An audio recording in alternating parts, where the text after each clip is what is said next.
Abusia, I'm more kwaba and for Brad Daily Update TV so. If you now should be made and subscribe to my YouTube channel like this. Domelevo aiding Komobi. Or granting interview with KSM. And Komobi with the Mepesebe Dean Yakuti Common. About document be all can one self. Tinkuti interview. Abusia interview manisi. Stay tuned, stay connected. It is hard not to reach the conclusion that the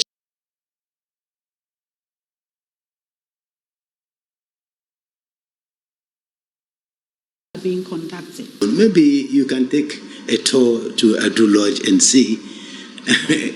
There's no resemblance of gun and etc. over there at all. But one may ask, why not the court complex or the judicial service? Why not? Yeah. The answer is very simple. All other committees under Article 146 are Chief Justice Committee. It's the Chief Justice who set up the committee. So he decides where they should sit. But when the petition is against the Chief Justice, it's the Presidential Committee. It's the President who set up the committee.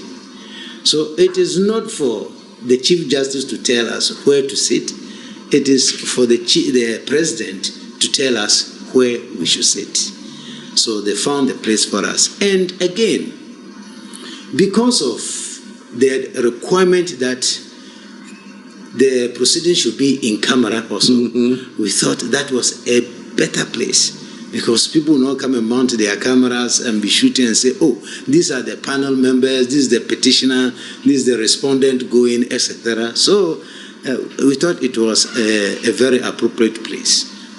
Thirdly, this was the Chief Justice meeting the committee.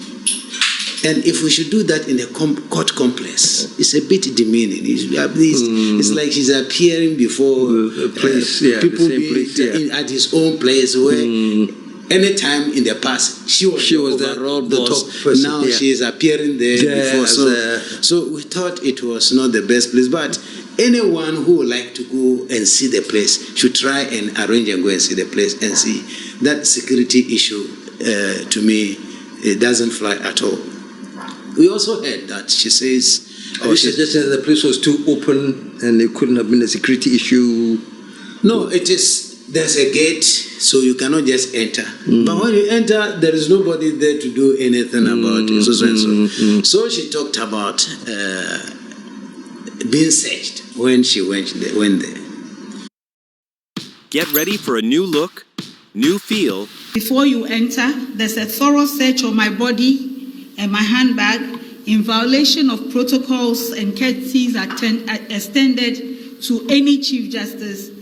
All the members of the committee were searched, including myself. When we arrived, the chairman, who is a Supreme Court judge, was searched. All the judges, including we the non-judges, we were searched. Then when we met, then we told the security that no, you can't be doing this to us. We are coming here to do work, and you're supposed to give us security. You can't be subjecting us to search. So stop, you can't do this. So the first day, we were searched, but the Chief Justice was not there. She came the subsequent sitting, and when she came on the subsequent sitting, they searched her. Before they told us this is what has happened. And the committee decided again that no, stop searching her. So it was not as if somebody planned to embarrass her or do anything of the sort. Then she raised the issue of we not allowing her daughter and her husband to the place. The committee has refused to allow me to go into the hearing with any family member. Which again is laughable. Because if you look at the constitutional provision under Article 146, it provides that the proceedings should be in camera. Now, if we allow the Chief Justice to come in with the husband and the daughter, what about the petitioners?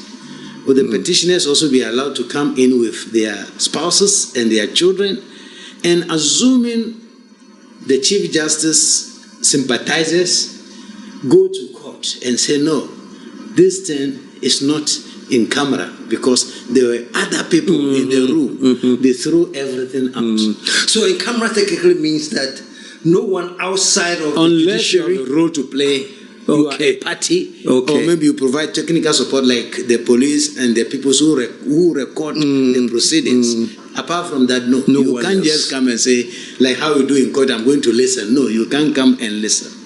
So we looked at all this and said, no, we cannot go for that.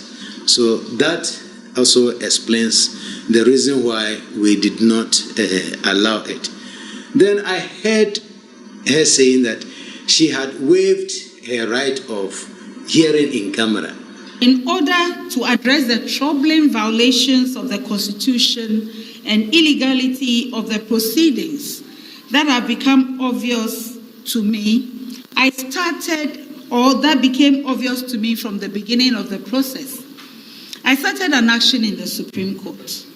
I applied for the proceedings of the committee set up by His Excellency the President to be held in public, so that in the interest of transparency and for the truth in the matters being raised to be made known to the people of Ghana.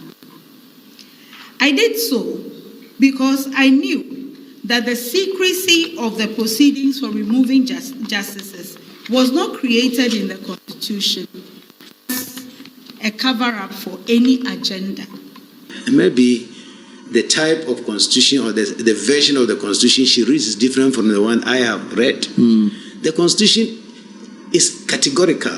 It says that it must be in camera. It didn't say except if the respondent wishes. It didn't give her that opportunity. It said the whole proceeding should be in camera. So, in my considered opinion, it was not her right.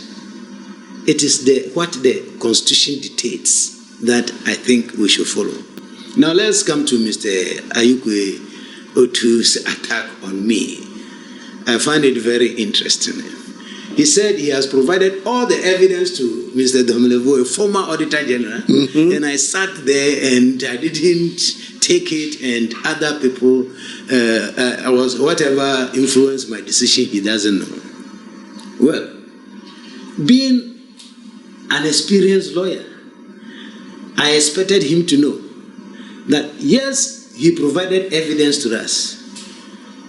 We had to verify the evidence. We don't just take the evidence you have given to us. We are not idiots. You don't just give us anything and assume that we are going to take it. Okay? And you will get it in a minute. Why I say we have to verify the evidence. He should also know that there are counter evidence from the petitioners. So when you provide evidence, they also provide evidence. We also look for our own evidence to validate it. Okay?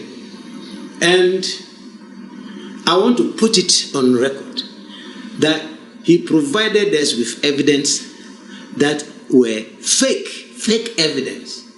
Some of the evidence he provided us, as far as that financial issue is concerned, They were fake. They had been manufactured. if he doubts me, I challenge him to produce the appointment letter of the Chief Justice that he brought to the committee for the public to digest it.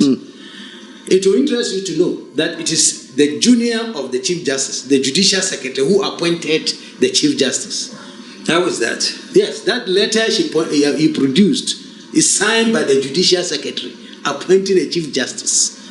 And apart from the heading of the document, which says appointment letter, there is no resemblance of appointment in the body of the letter. So it's just like me writing in front of your house, Office of the President. That means this is the presidency. That is all they did. When I looked at it, I said, the heading of this letter bears no relevance to the body of it.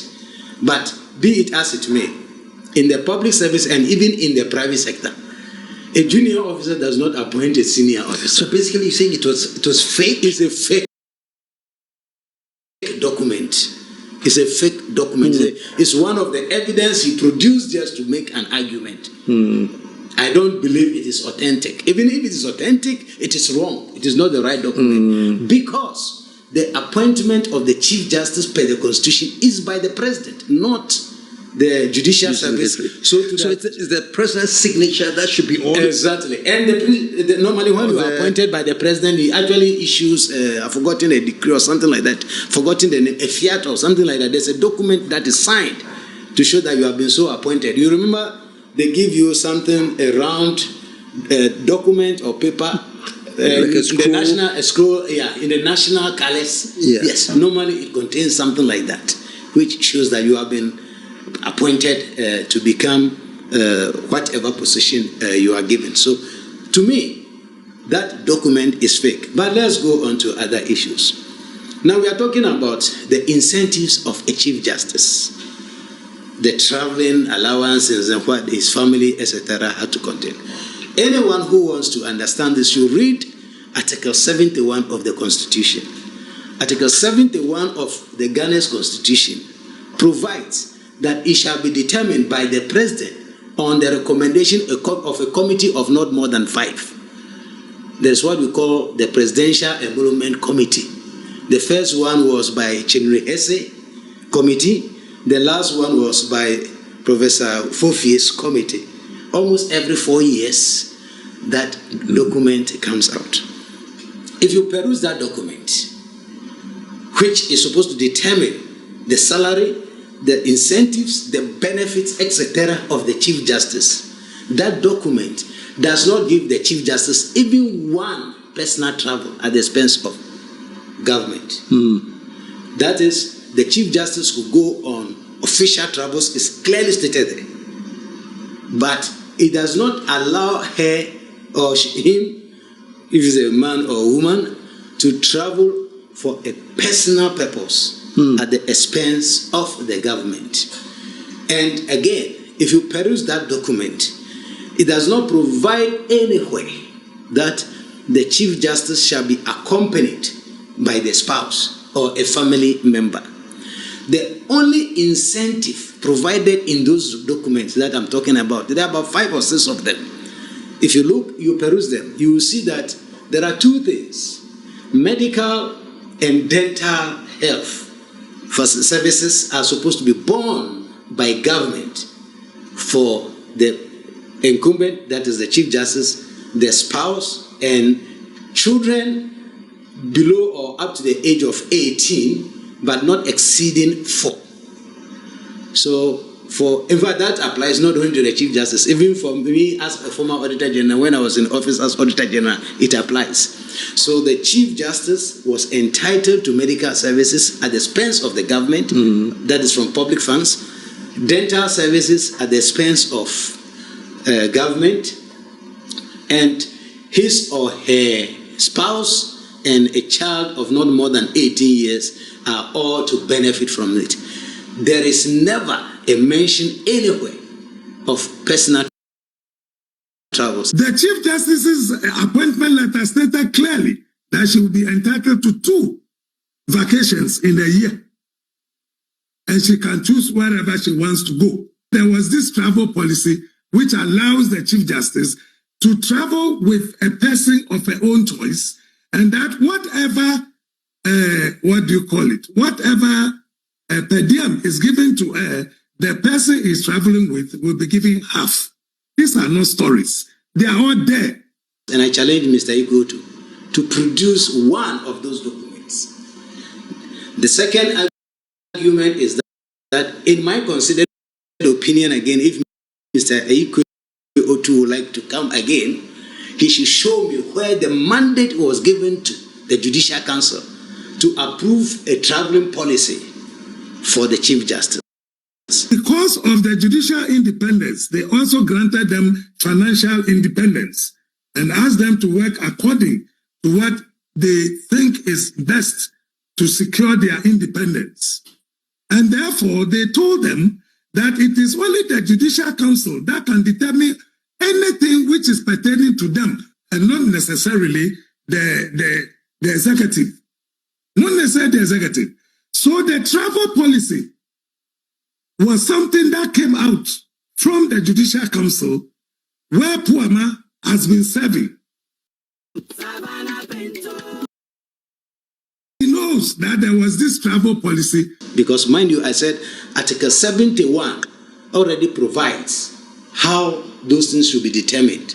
That is the salary, the incentives, benefits, conditions, allowances of the Chief Justice and some group of people, including the Auditor General, Electoral Commissioner, and the rest, is supposed to be determined by the President upon the recommendation of a committee not exceeding 5. So, where the Judicial Council got that mandate from to approve a personal travel, which of course, to be honest with you, if it is something which has been at the place, then the former Chief Justices all have questions to answer because they lack the jurisdiction. Do you know why? In a case of Nobelco versus Attorney General, I think somewhere 2016, 2017, the Supreme Court ruled that the only person who can determine the remunerations and incentives of the Chief Justice and the Supreme Court judges is the President, based upon the recommendation of the committee that I talk about. So no other person, because that the argument in that case was that the current president, that time he was in 2016, made some amendments after the committee had made a recommendation to him, and Nobelco challenged it. That look, you needed to seek guidance from Council of State. You as a president cannot just amend it or make changes alone. But the Supreme Court ruled unanimously to say that no way, it's only the president. And Justice Badebe, in his concurring opinion, actually stated that the Constitution is not lazy. If they wanted the Council of State to be consulted, it would have been stated in the Constitution. So they have no role to play over there. That is one. Then this gentleman called Kwame Abronye, I've forgotten his actual name, Kwame something. You know Abronye? The regional chairman. Yes. In 2024, also went to the Supreme Court to challenge President Akufu's wife and Mahama and Baumia's wife. That's the president and the vice president's wife, from benefiting from S. Gracia. If you remember, there was some S. Gracia payment to the first lady and second lady. And the Supreme Court unanimously ruled that those people cannot benefit under any of the incentives that come under Article 71 because they are not mentioned in Article 71. It is only their husbands, that is the office holder. But that judgment, interesting, you know who wrote it? It was Justice Torkono. She wrote and said, by no machination should a spouse or relative benefit under Article 71 because the article lists the people who should benefit over there. At the time, she was extending the same courtesies to the husband and to the daughter. So I want Mr. Ayukwe Otu to hear from my point of view that as an auditor, I deemed that travel policy approved by the Judicial Council as null, void, and of no effect. They had acted ultra vires. They don't have that mandate. That mandate lies with the committee which is set up by the president to make the recommendation under Article 71. So that is why I did not take his evidence as he expected me to do. And did you have a chance to explain this? Did you, or there was no need to? Since he's saying that you at the committee level, yes. No. There we don't. We listen to this one, listen to this one. Get your own evidence and put it together. Okay. Yes. Okay. Because you see, one of the challenges there is immediately if you do what I do, immediately you will say I'm against you, or you will see where you are going. Because I'll tell you that you are wearing a white shirt. Why are you telling me this is brown? And maybe you are colorblind because I checked. This is not what we call brown. You get it? Immediately you know you are losing or you are not. So what the modus operandi is, we listen to you. Your other counterpart cross-examine or challenge whatever it is. The committee only keep quiet and keep looking at you. So basically what Ayukwe Otu was saying was that you disregarded certain vital things which you are saying now. Yes. The evidence were fake. To me, it didn't hold water Because, for instance, some of the documents, like the appointment letter, to me it was fake. He brought a traveling policy to us, which we saw. In fact, there were about 3 versions of the same travel policy. One of them is even mentioned, marked current. They are all different. You can see there were alterations here and there. So we were laughing. One of them was attached to the Chief Justice's own response to the President.